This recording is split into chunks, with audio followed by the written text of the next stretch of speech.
Welcome to International Securities Exchange's podcast series. Facilitated by renowned educators, ISE podcasts are intended to teach beginning as well as seasoned investors the ins and outs of trading. To find an updated list of podcasts, please visit www.ise.com/podcasts. Please be sure to listen to our important message following this episode regarding the risks of investing in exchange-traded options. So that's very, very important. As we mentioned, what each of these vehicles is based on, pretty much just reiterating the U.S. dollars on the top. So my favorite symbol, as I always joke with Steve, is the YUK, the Y-U-K.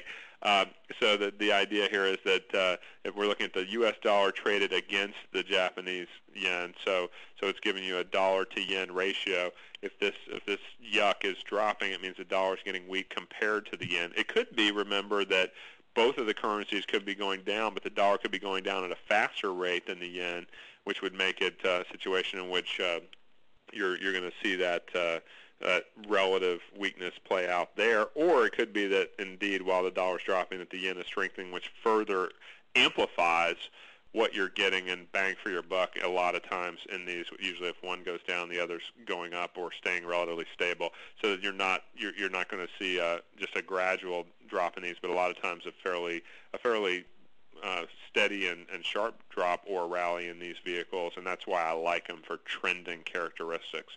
Some of the best trenders and what I've seen have been the Canadian dollar. Steve and I always talk about a call that I made back, I guess it was fall of last year, if not fall of the year before. We've been doing these for quite a while, where I was talking about, when everybody was really thinking the dollar was too oversold. The trend indicators I'll share with you today were telling you that there was a lot more to come on the downside, and that, in fact, we got another almost, 8% move down in just the next few weeks, even as the dollar was at record lows against the Canadian dollar. So just because the trend is quote-unquote oversold, you'll see today with the indicators I'll share with you, it doesn't mean that it's over yet. It means that, in fact, it can stay oversold and keep dropping. And that's where, as a trend trader, we make our hay. That's where we really have our best trades. And so that was back in fall of '07. I can't believe it's been that long, Steve, that we've been doing these for a couple years now, and it's just amazing how these things continue to play out. You wonder, can these trends that I'm going to show you, these indicators, continue to work? But they've just been very effective at the strong trends that you'll see in the currency market. Sure, there's going to be times where there's not a strong trend, and my goal, frankly, is to wait and really focus my capital on the best trends. But even if you're seeing something, as I'll show you, that's in a trading range, you can, of course, create option strategies around that trading range view as well. Dollar against the euro, EUI, dollar against the British pound, the BPX. This one's been really trending, dollar against Australian dollar, US against Australian, AUX, and then the US dollar against the Swiss franc, the SFC. So, these are very intuitive symbols, and that really tell you what you're comparing against. And, of course, US dollar is the numerator in all of them. And so now we look at an updated example of what the US dollar has done. This was actually from the prior year, basically just looking back and saying, okay, when we look back at that prior year, what the U.S. dollar done, you can see that it had been very weak compared to all of these currencies. And then since then, we've seen some that have been a little bit firmer. If you look at something like BPX, dollar against British pound, dollar's been relatively firm against that vehicle versus some of these other vehicles where you see that it's like we were talking about, dollar's been very weak against Australian dollar. So basically these have been even more dramatic over the last year than even over the prior year. So you can see where they started and where they finished. These are relatively good-sized moves. When you're looking at an 18-point move on the YUK in this period, you're looking at that kind of a overall, this is just percentage change over the total year-to-year basis, but obviously, like if you're looking at BPX was the one that was relatively flat in that period. Obviously, in between there were still some pretty good opportunities to trade it both ways, just because it was flat for the year-over-year basis. My contention, both in the stock market and in the currency markets, is that there's so much volatility now that you have to know how to trade it in between the year-over-year view, so you can take advantage of volatility. That's what we traders live for, is that opportunity to really take advantage of the volatility in between. And so for me, now we start to get into some of the indicators I'm going to share with you today, some of which, if you've followed my work, you may have heard of. If you haven't, they'll probably be brand new to you, are tools like acceleration bands. Looking at, okay, what's the typical trading range supposed to be, and then saying, when do we break out of that range when we've got a serious acceleration, either to the upside or to the downside. So we'll talk about that. We'll also we've talked already about listing the key vehicles to trade, and then we'll also talk about the unusual trends. You know, the little slow, steady trends, if you traded options, you've probably had the experience where you've been right about a stock making a move, but you still lost money on the option if you bought it, and you wonder, how can that happen? Well, you say, well, the way that it happens is that it's not moving fast enough. So really what we're after is speed of movement. So I want to be on the unusual trends.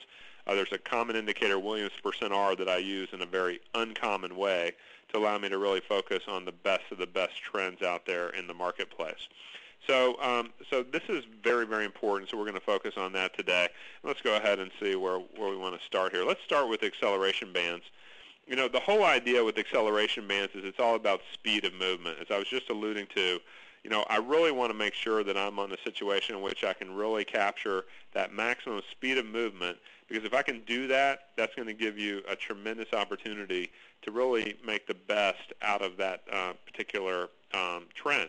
And so the idea here is that, you know, if I can make the best out of that, then I'm going to really have the opportunity to say, okay, let's just leverage that. Let's take full advantage of it, and let's also just be on it for the sweet spot, I call it, just the strongest part of the trend. You know, with options, you don't have to be around each and every day. A lot of people think they've got to trade every single day to try to justify their existence as a trader.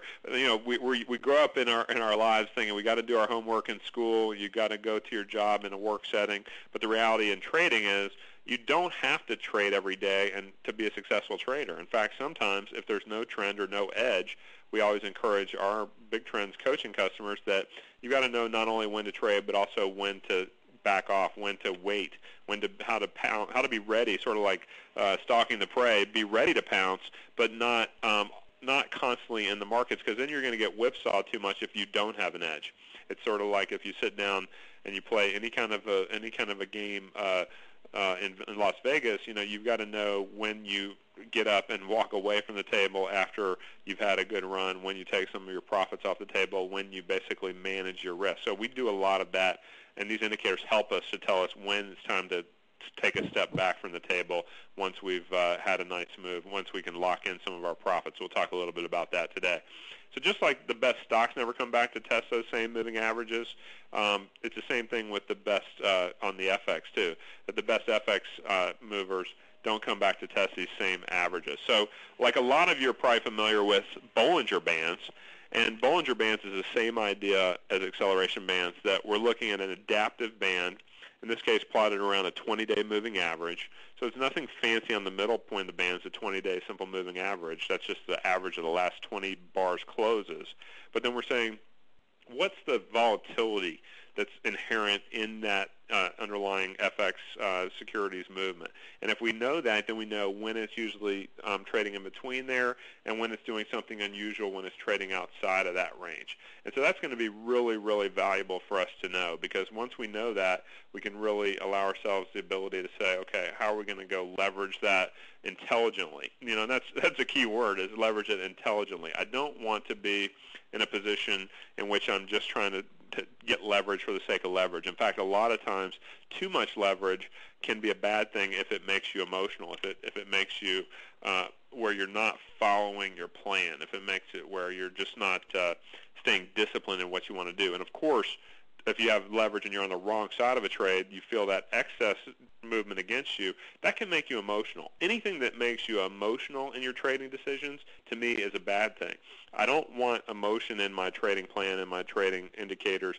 I want it to be very, very clear-cut exactly where my stop is, exactly where I'm saying goodbye to a trade, and that's what we're going to show you as we build the framework here of these key indicators. Thank you for listening to our podcast. To find more podcasts on options, stocks, alternative markets, and market data, please visit www.ise.com/podcasts.